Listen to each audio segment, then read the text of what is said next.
So what's up everyone, and welcome to another Warframe video. So a while back I did a video talking about how Kadesh on Mars may be one way new players can obtain credits. Now as you know, credits is only one of the three currencies in the game, with platinum and ducats being the other two.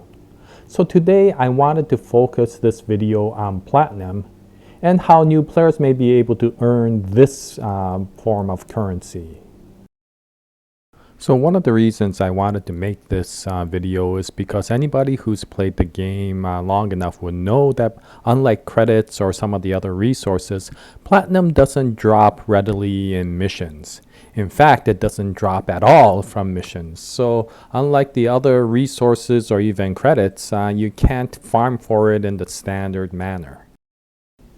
And though it's often argued that platinum is not often necessary in the game since it's mostly used for accessories such as bandanas or skins or decorations or color palettes, there are two very key items that are only available through platinum purchases, and those are the frame slots and weapon slots that are necessary in the game. Now DE does provide 50 platinum for every new player who starts the game, but 50 platinum will only get you about 2 frame slots and 2 weapon slots, and will be nowhere near enough for the vast number of frames and weapons that are available in the game. This of course brings up the argument whether Warframe is truly a free-to-play game by many people who feel that Warframe is not. Now, having played the game for over 2 years now, I can say that I've never had to buy any platinum in the past, and only once chose to buy platinum, even though I had over 2,000 platinum already in the account, mostly because I wanted to give something back to the developers for the quality of this game. So I wanted to make this video to help new players get some understanding of the mechanics of the game to obtain enough platinum to at least open slots. Now of course some of this methodology can be taken further if additional platinum beyond the slots is desired, but I will leave that decision to the players. Now, any player who has played the game for a while will tell you that the way to obtain platinum without having to spend money is through the trading of items that are obtained in the game. Now, Digital Extremes does provide a means for players to actually trade items between each other, and I think one of the reasons DE did this was for the very reason that players can actually obtain platinum without having to spend money. Now, as there are a number of videos already available that talk about the mechanics of a trade in Warframe, I'm not going to go over the step-by-step methodologies of how to do a trade in the game. Now, I will mention that there are 2 options for every player.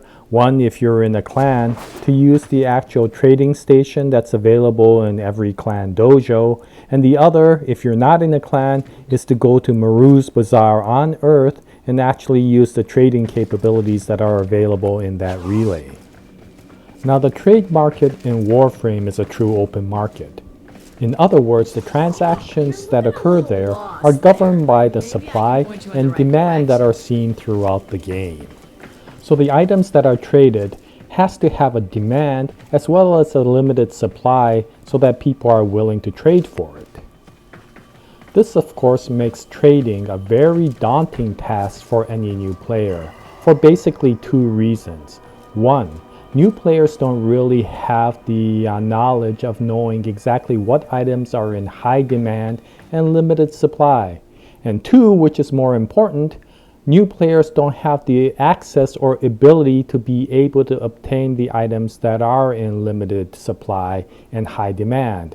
If it was easy to get, the veteran players would have already collected them in the first place. So the goal of this video is to identify some ways that new players can still get items early on in the game that are still in demand and can be tradable for platinum. Now, this may not be the only method or even the best method for actually doing this for new players. However, this is a suggestion out of the experience that I have received, and it's one of those things that I always keep thinking about. If I knew this right from the beginning, it would have made life a lot easier. Okay, so the first step is to identify for new players what items they may be able to collect in the missions that actually are tradable for platinum.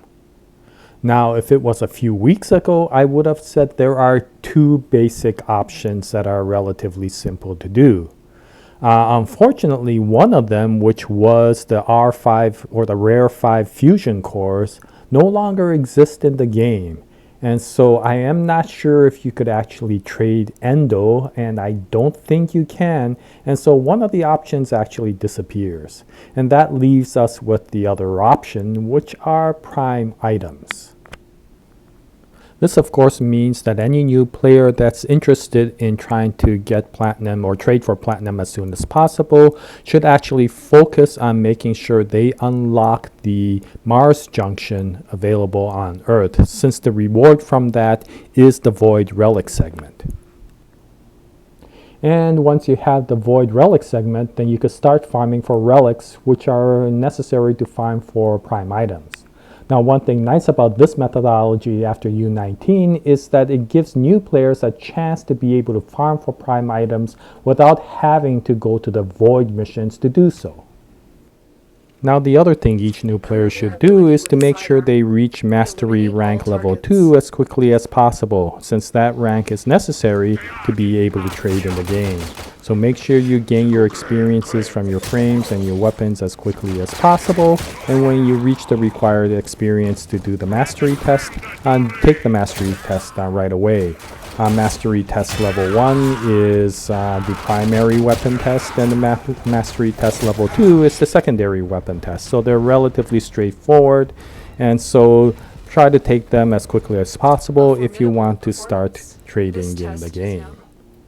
So even with the lith level relics that are available in low level missions, one finds that some of the higher, harder to drop items that are available from those relics can be in demand and may be tradable in the open market. So for example, if one looks at the new K1 relic, one notices that there's the Kavasa Prime Buckle as well as the Trinity Prime Blueprint.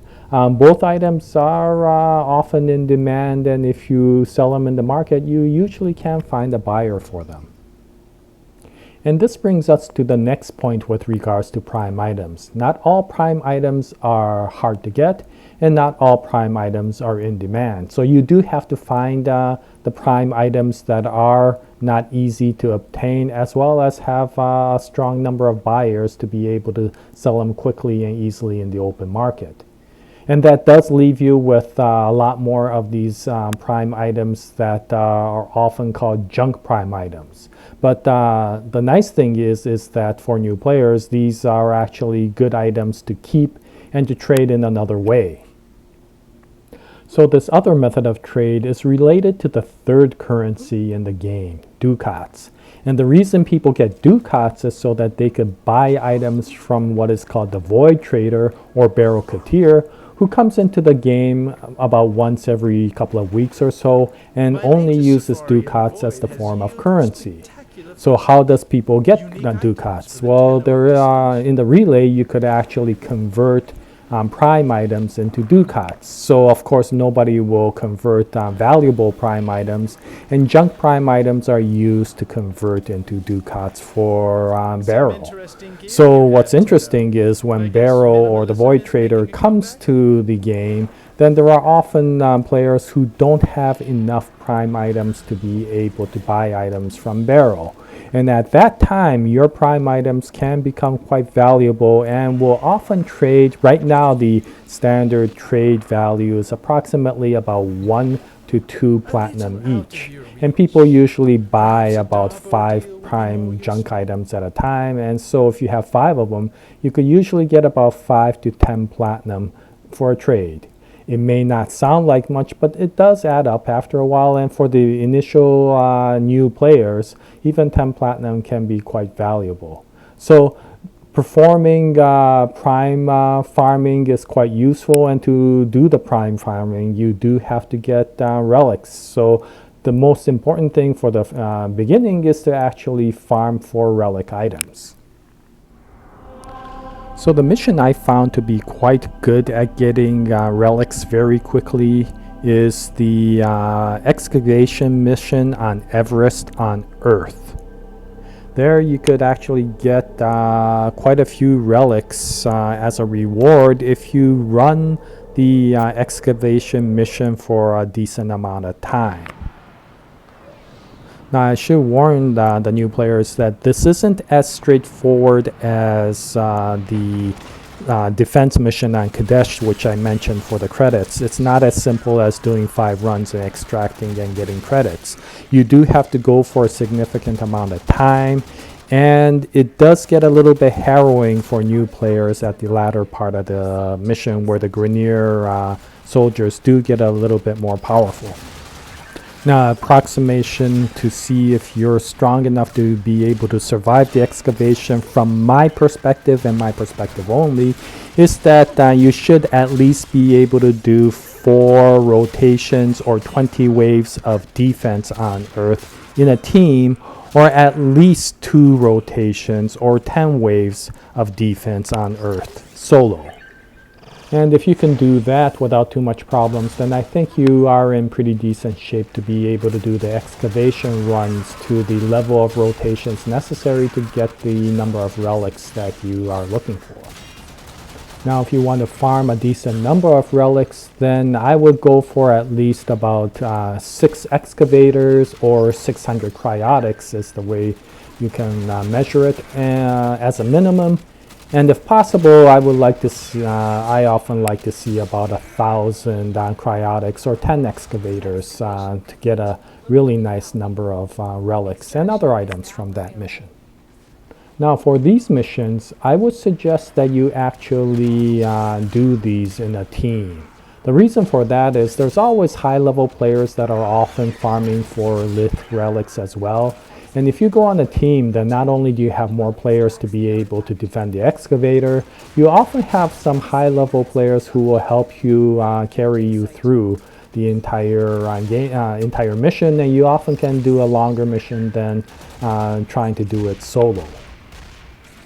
The only thing is that you are at the mercy of the team for when you can extract, and a lot of high-level players will only extract after a relatively long mission runs. So that's why I say you should be at least somewhat qualified to be able to run the excavation runs for a reasonable amount of time, and then have some idea of what you should be doing so that you don't end up becoming a burden to the rest of the team. So the purpose for you is not really to be able to kill a lot of enemies. That's not the point of the excavation. The point is to be able to survive and to defend the excavator long enough to do as many excavations as possible in a single mission. So if you want to be a hero and try to go out as far as possible and kill as many Grineers as possible, then you may be missing the point and may end up becoming a burden to the actual team. So I would suggest that you stay near the excavator if you're a new player. And if you're starting to find that you're having difficulty killing the enemy because they're getting too high a level, then there is always the other role that you could perform, which is to collect all those energy modules and bring them back to the excavator. Not only does it energize the excavator so that it could complete its excavation run, every time you bring back an energy module, it maxes out the excavator's shields, thus increasing its defense. And so by doing so, you could actually help the excavator defend itself.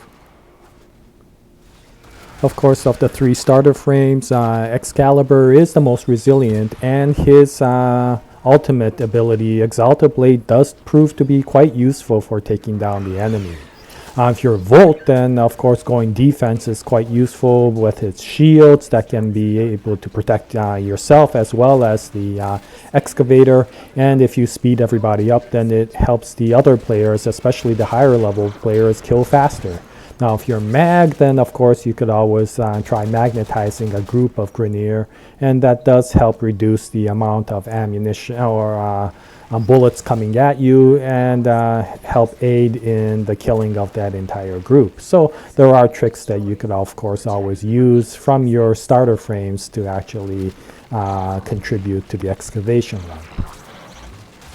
Now, when you get to a point where you do find that you need to complete your mission, then what you can do is you can go to a location where it's relatively safe, somewhat a little bit away from the battle, and text your team that you do need to extract soon.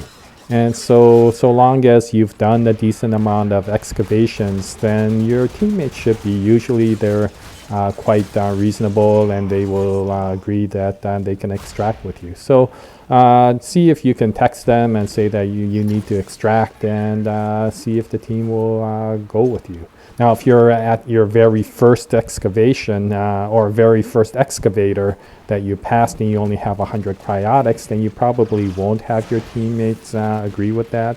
But by the time you get to about 500 or 600 cryotics, most team members will actually be willing to actually extract at that time. So see how that goes, and try to keep the peace with all the other members of the team, and see if you can extract at the time that you need to. So a typical excavation run can take somewhere around 10 to 20 minutes, maybe 30, depending upon how many excavators you go through. And if you're in a team, it can go relatively quickly because you could actually open up multiple excavators that actually make it much quicker. So that's another reason why I would suggest that you actually join a team, because you will get a lot of return on your mission. If you do run up to about 1,000 cryotics, you could get somewhere between 2 to 4 relics. It all depends upon, again, the random drops. Sometimes you get more credits, sometimes you get more relics. If you're lucky, you could typically get somewhere between 2, 3, or 4 relics per run, up to about 1,000 cryotic run. So it is a good way to be able to get a lot of relics relatively quickly. And those will be necessary because you will then need to turn around and use those relics to run your prime missions. So in the end, this last mission went for about 1,300 cryotic points. It gave us about 3 relics, 16,000 credits, a bunch of mods, and some resources. So that's about typical for a mission like this, and you could expect about that much. Okay, so for anybody curious about setup that I used for my last mission, I basically used my starter frame, which was mag. I also used some of my starter weapons, such as the Mark 1 Bratton and the Mark 1 Kunai. Now, I did use the Prisma Scanna rather than the Mark 1 bow, but that was just because of coincidence. I was doing a video on fashion frame, and I just happened to have the Scanna on me, and I ran into the mission with that. On the other hand, the Prisma Scanna is similar to the Scanna, which used to be a starter weapon. So in this case, the Mark 1 bow would basically give similar sorts of damage for a mission like this, and so either one is somewhat interchangeable. Now, I do have to say that all of my weapons and my frame were fully decked out. This isn't like Kadesh, so I did want to make sure that everybody else who's in the mission won't end up having to have me as a burden because I'm using some useless frame or unmodded frame and weapons. So I did fully deck out my Mark 1 Bratton, Mark 1 Kunai, and Prisma Scanna, as well as mag. I didn't use a Sentinel, but I just wanted to make sure that the other people on the mission didn't end up having to carry me through. Okay, so that does give you some idea of how starter frames and starter weapons may be able to handle this sort of mission for up to about 1,000 cryotics. So this finally brings us to the prime missions, and for prime missions, again, I'm not going to go over the basic mechanics of how to run a prime mission since there's so many videos out there. And if you're looking for one, just look for something about how to run void missions after Spectres of the Rail or U19, and they will have some good videos that talk about how you do it. It's typically not that much more difficult than a regular mission, except that, of course, now you're running after reactants. Anyway, so the important thing is now you have a lot of relics, and you want to make sure that you choose prime missions that are relatively quick to do and are types of missions that you're comfortable with. So if you're not comfortable with a specific type of mission, then don't do that mission and wait for another mission that comes up which actually is something that you like doing. Capture is a good one to actually do. Exterminate is also relatively easy to do, and so you could determine which ones you want, and when you actually see one that is the right type of mission in a location that you could access, then use all those relics and farm that mission to death and see how many prime items you could get. Again, the important thing is not, again, to get a lot of really good prime items, because first, it's all randomly generated, so you don't really have control over it aside from the void traces that you can use. But the other thing is those junk prime items are quite useful as well. So the important thing is quantity right now, and try to just do as many of those prime missions as possible and see how many prime items you can get. One last thing I will mention is try to start understanding which items you are trying to get, not just from your relic, but from all the lith relics that are available. The reason for that is when you're running with a team, at the end of the mission, you do get to choose whose prime item that you want to get, and so when you get to that point, then take a look at everybody's prime items and try to determine which ones are the rare ones and choose the one that you actually want. Right now, again, we're trying to go for trading, so if you see a forma, okay, unless you absolutely need one, try to avoid that and go for one of the prime items. If you don't know which one, then just choose randomly, and at the worst case, you choose a common one and you get the junk prime item. But anyway, to do a little bit of due diligence and see what are the prime items that are good for lith relics, and that will help you in maximizing getting good prime items from those missions that you got. Okay, so after all that work, congratulations, you got a ton of prime items. Okay, so what do you want to do with them? Well, the most important thing, I think, is to classify them, separate them out so that you have those items that you want to keep for yourself. There's no reason you have to sell everything, and if you find some things like the frames you want to build or the weapons you want to build, keep them.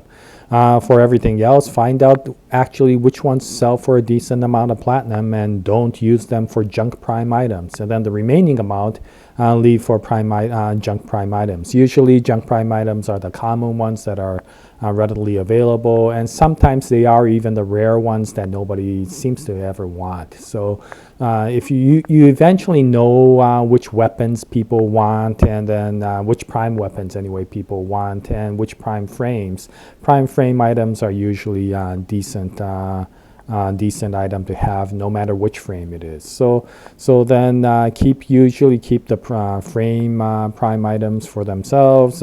Keep the good weapon prime items for themselves, and then everything else can be junk prime items. Okay, so this finally brings us to the actual trade section of the video. Now, I did mention in the beginning of the video that I won't be covering the specific mechanics of how to do a trade, since there's already a lot of videos and good videos out there that actually cover this. Now, I will mention that it might be worthwhile to actually spend some time and look at the trade channel and study it. Eventually, you'll start seeing some patterns of prime items that are often popular and often sold and bought through the trade channel. And you'll start understanding which one of your prime items are actually worth keeping for higher value trades, and also for how much platinum values they can be traded for. And for everything else, you could throw it into your junk prime item category. Now, for those items, of course, you keep an eye out in the trade channel to see if there's any buyers who occasionally pop up and request the sale of junk prime items. And if the price seems reasonable, then go for it. If not, then of course you could wait until the void trader or barrel comes around, and when he does, usually there's quite a few people who's now shopping around for junk prime items. So at that time, you should be able to unload quite a few of them. Now to find out when the Void Trader will next arrive to the game, you could go to your nearest relay, which for new players is of course the one on Mercury. If you go to the main gathering area where all those fashion frames are sitting around spotlighting themselves, you'll notice to the left and right you'll see two stations. If you go to it and click on it, of course you can see that those are the stations to convert your prime items to ducats. Now, if you don't click on it, then what you'll see is the time left before the next arrival of the Void Trader. So it'll give it to you in the number of days and hours and minutes.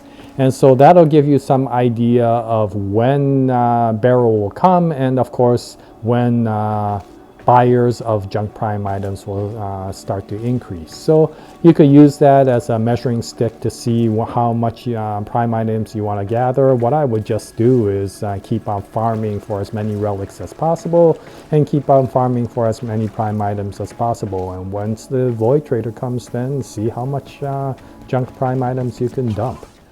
Oh, and though I did say that I won't go over the trade mechanics, there is one point that I will mention that might make the trade a little bit more comfortable.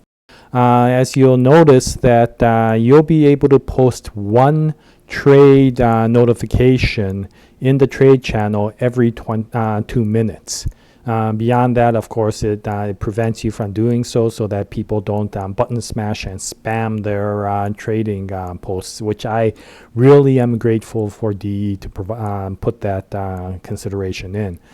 So anyway, the best thing to do, of course, is one of the difficulties with trading is constantly having to type your sell or buy comment in. So what I do is I would basically take a Word document and have my sell or buy statement all ready to go. And when I want to actually go into the trade channel to post, then what I will do is copy that statement and paste it onto the trade channel every couple of minutes or so. The nice thing about this is since you're copying and pasting, it only takes a couple of seconds to actually do it every once in a while.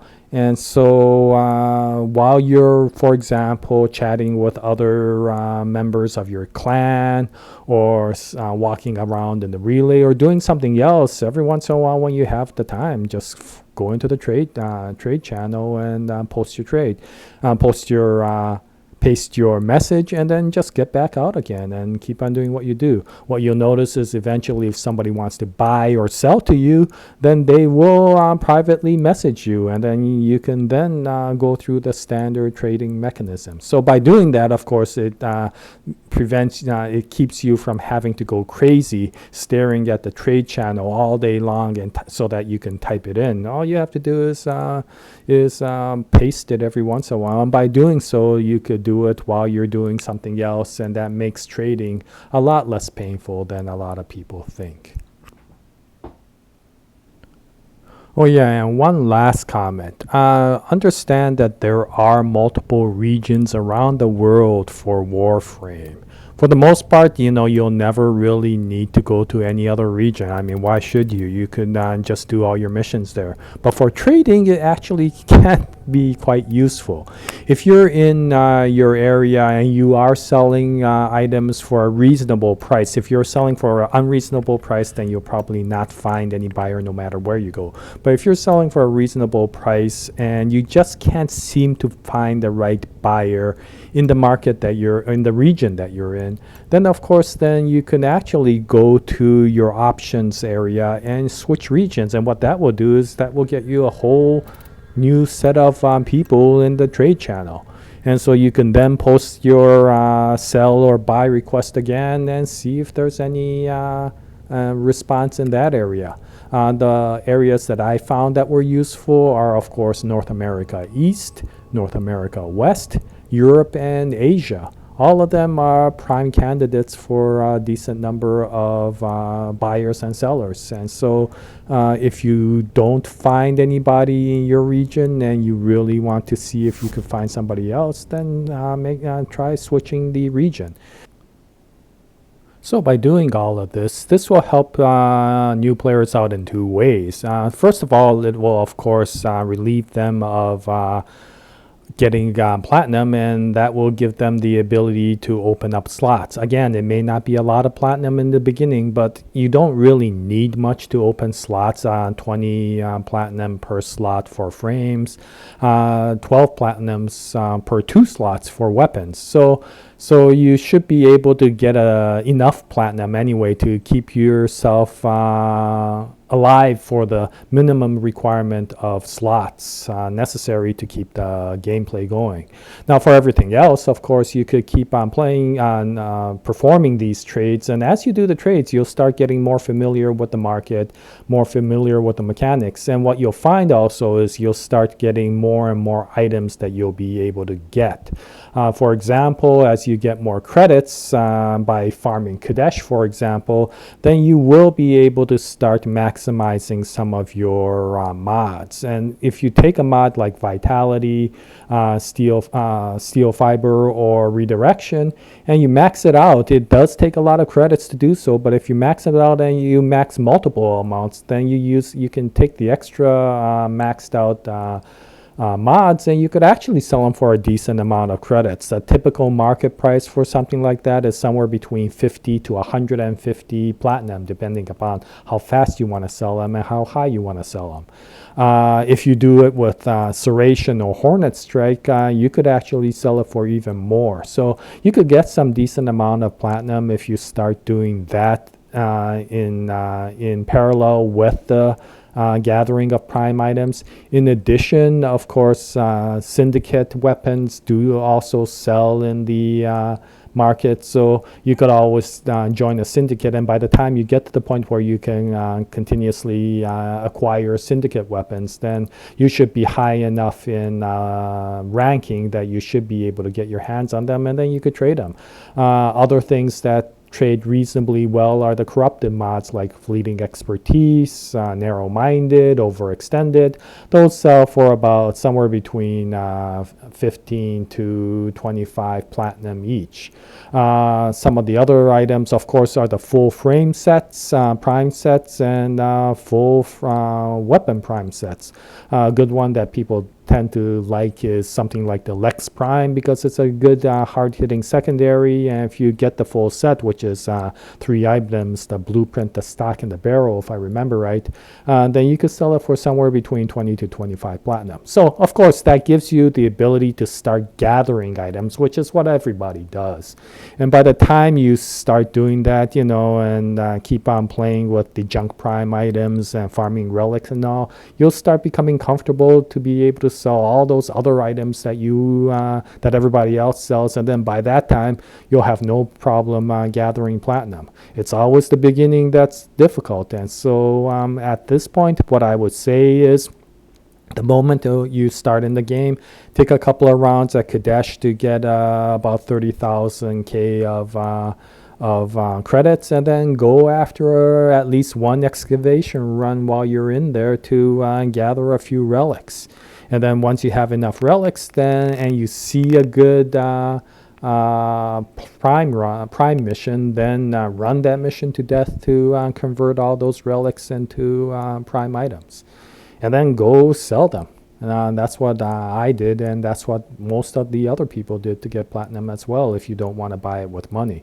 So again, Warframe does give you the ability to keep it free to play. It does take a little bit of work, but it is available. If you do that work, then yeah, you could get enough platinum to not only get the slots that you need, but also have enough to start getting some of the accessories that you may want.